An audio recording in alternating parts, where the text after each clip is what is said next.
Good morning. Welcome to my home. Step into my office. I hope to be seeing you regularly. Yesterday, Trisha Paytas finally said what she needed to say about Colleen. Um, I kind of have played with the idea of talking about Colleen and Trisha and oversharing, talking about this whole Colleen situation, but I feel like it's being talked about enough. However, now that Trisha said something and she specifically said in her intro, hey, I have a personality disorder, and everything that everybody knows about Trisha Paytas, I actually thought, you know what? I'm gonna hop on it, the toxic gossip train, because it's not gossip. Let's be perfectly honest. This isn't gossip. This is really harmful stuff on all different accounts, on all different levels. So I watched her video twice, and I actually took notes because I felt like she was in session a little bit, and some of the things that she was saying and sharing. And I thought I would start off by acknowledging her actual like physical behavior and her demeanor through the video. You can tell that Trisha's hurt. Like, there is no doubt in my mind that Trisha is hurt. I also can tell that she is like extremely disappointed, but also body position being open. However, throughout the video, you can tell she's uncomfortable because she's shifting in her seat, swinging back and forth. You can tell she's doing something she genuinely does not want to do. I don't know if she feels like she doesn't have to, or if she feels like this is kind of coerced. She mentions a couple times that the Huffington Post had reached out to her for a statement, and she felt like she needed to publicly disassociate, but she's not doing it by answering the comment of the Huffington Post. She's doing it on her own channel. So I don't know if that means that she has already commented with the Huffington Post and needed to get ahead of it, or if she refused to comment, and because she'd been asked for comment repetitively, this is where she's at. She also talks slow. She pauses a lot. You can tell she's really thinking about what she's saying. I know a lot of people do the whole scripted thing. I genuinely can't. I have bullet point notes. If I script, I'm going to sound way more robotic than I mean to or than I want to. And I don't. I'm doing this for fun, so there's no reason for that. She also looks up and away, which is a clear sign of discomfort. I don't want to look at you. I just did it because, again, I'm sitting here, I'm talking to myself. I am uncomfortable. So I'm sure she had some of the same feelings at the same time. Again, the gravity of the situation.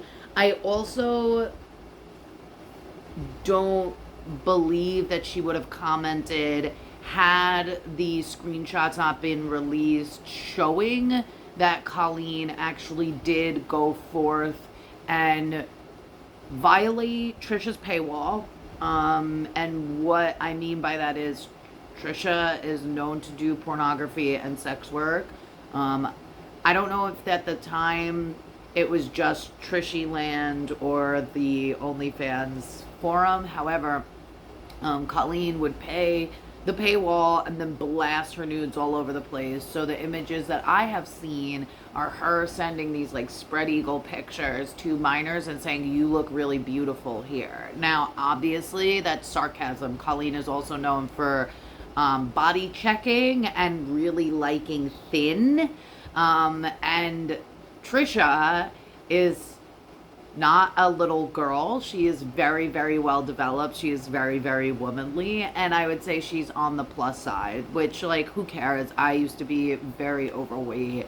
I still am a little chunky, which, again, like, doesn't bother me. There is no value in your size. But I can also tell that, like, I don't know if Trisha doesn't get it or she doesn't want to. Like, I've heard this narrative that there is a clip of Colleen saying we saw a whale and it wasn't Trisha Paytas. Now, I saw that modified and saying, no, we weren't talking about the size of the whale. We were talking about the fact that the whale squirts. I don't believe that for 5 seconds because Darren Aronofsky came up with a movie called The Whale that was about an obese man and his binge eating addiction disorder.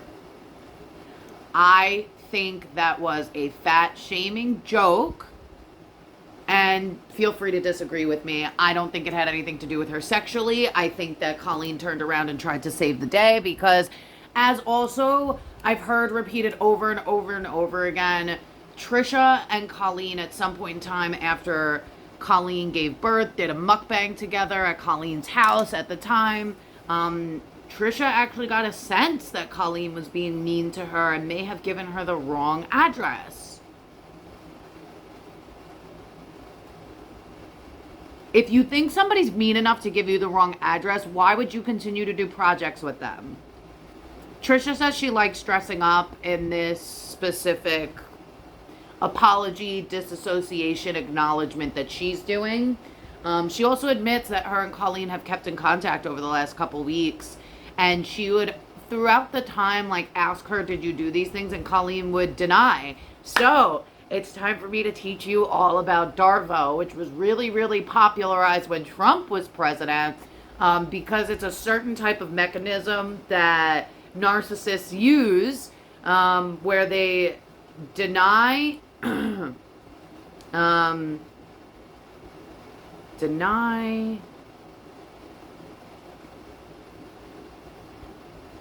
my god, I'm totally forgetting, which is so funny.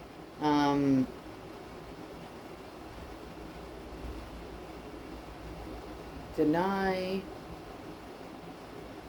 I think it's accused, but reverse victim and offender. I will find out. I can't believe I'm forgetting right now. Probably because it's before 8 a.m. or it's before 9 a.m. now, but I've been up for a while. Just doing this and thinking about this.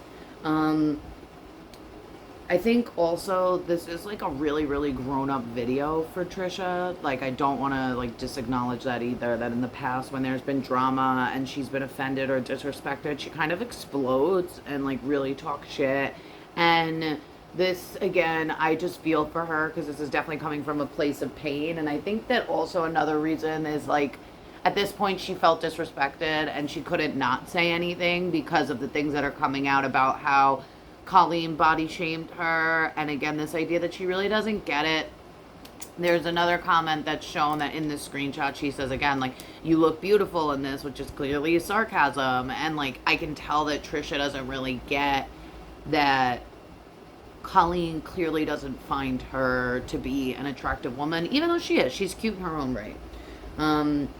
I think it's really interesting also when Trisha says that, like, Colleen, she's not going to speak about it again. Like, she does not believe Colleen exists. I think it's because she's in so much pain. She genuinely cannot speak to this again. She does refer to herself as being triggered. I also do believe that she is. I think that, like, I'm seeing it and I'm triggered as a woman, as somebody who was plus size. Like, the idea that they would have viewing parties for her pornography to make fun of her is beyond disturbing. I think that Trisha's less upset about the group chats with minors than she is about how this impacted her.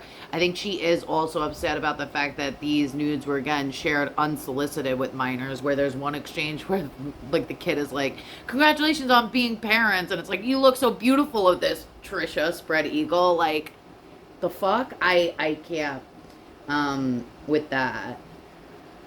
I thought it was interesting also that, oh, it's deny, attack, reverse victim and offender. Deny, attack, Darvo. Deny, attacked, reverse victim and offender. I knew it was something stupid. So the idea that Colleen would deny, I never did this, attack, the kids are the ones who did this to me, and now I've reversed victim and offender. I am the victim. Adam McIntyre, Gemini Johnny, those people are now the attackers.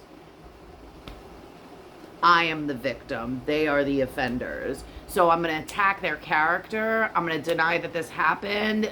You're missing context, which I am really, really sick of hearing this line about context, that you're not understanding context. I don't need context for something to be bad. Something can be bad at face value, and if you need to explain the joke to me, I'm like 75% sure most of the time it's going to make it worse. The idea that, again, I don't know what context is needed when you're having a viewing party of somebody's pornography. I'm not sure what context is needed when you're sending a minor your lingerie. I'm not sure what context is needed when you're asking a 13-year-old group of your fans as a 30-year-old woman what it was like the first time they got their period. Again, like, this is somebody who wanted you to feel, kind of like we touched on with Nicole Daedone on Orgasm Inc. Colleen Ballinger is somebody who wanted you to feel like you were her best friend. And part of the mechanism in which she did that was she would talk shit about everybody else with you and then talk shit about you behind your back. I also think it's really, really interesting for Trisha to talk about her embarrassment for Colleen. I think that's true to an extent, but I think that Trisha is definitely downplaying how embarrassed she is about herself and her friendship with Colleen, and the idea that she maintained a friendship with Colleen while all this stuff was going on behind the scenes, because it's at least 2019 if somebody's congratulating her, Colleen, on being a mother. Excuse me. And this definitely took place recently. I'm just like reading my notes because I think I've touched on everything. I think also part of the reason Trisha doesn't necessarily get it is because Trisha has both extremes of being very, very loved for her body and very, very hated for her body, whether or not she really is aware of it or she isn't.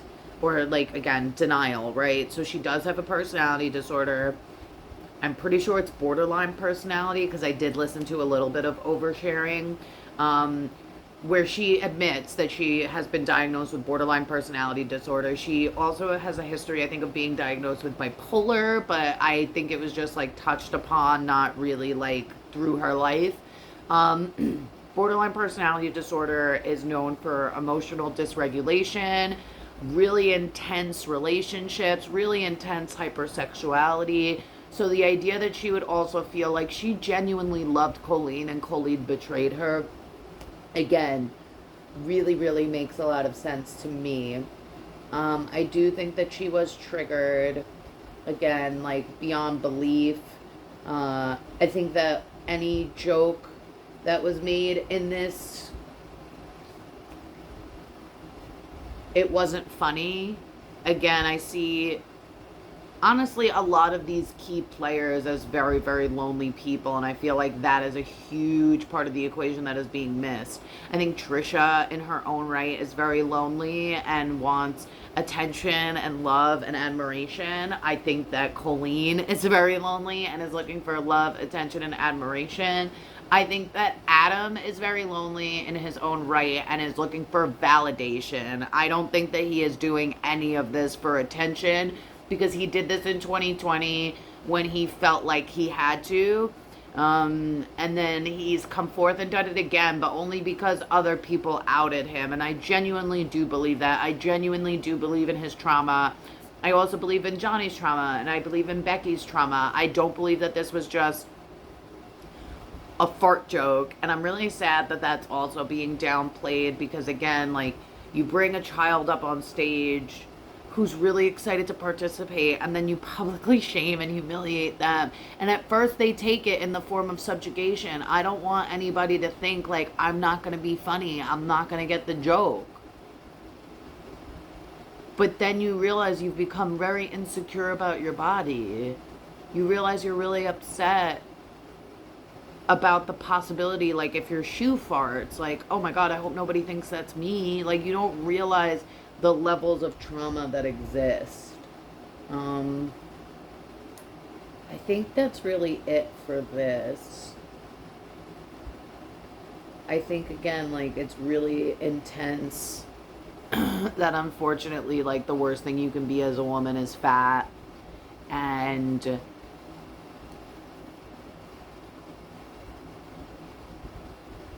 Colleen knew it, and Colleen didn't care, and she exploited Trisha for her own followers, for her own gain. I think Colleen knew how good and how hot Frenemies was, and was hoping to have some sort of similar vibe with Trisha, and that's definitely not what they had on Oversharing.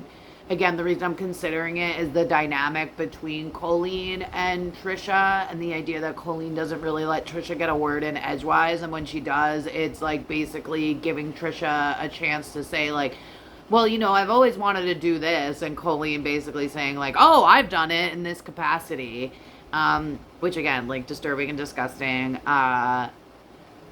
Did this all in one shot because I felt like what I did with Orgasm Inc. was just too much. It also really fucked up my phone. So the idea that I am just here with a phone and a laptop. I wanted to actually go live on YouTube, and my YouTube channel won't let me yet. I could have done it from my computer, but I don't think my computer camera is good enough.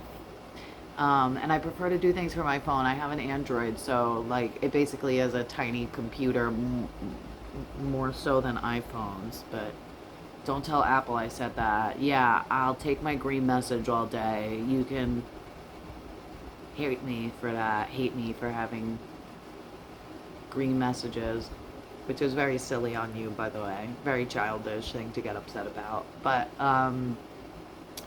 yeah, so I think that's it as far as like my reactions and responses to Trisha disassociation from Colleen. I don't think that this is like really an apology as much as it is like her being embarrassed. I don't really think that Trisha needs to apologize for association with Colleen, because like I can tell based on her body language and her attitude here, she genuinely did not know better. Like, I really don't believe that Trisha like genuinely knew better. I think Trisha's a see it to believe it kind of person. So when she saw the screenshots and felt like they were verified and real enough, she was willing to say like, this is not okay for me, this is not gonna work for me.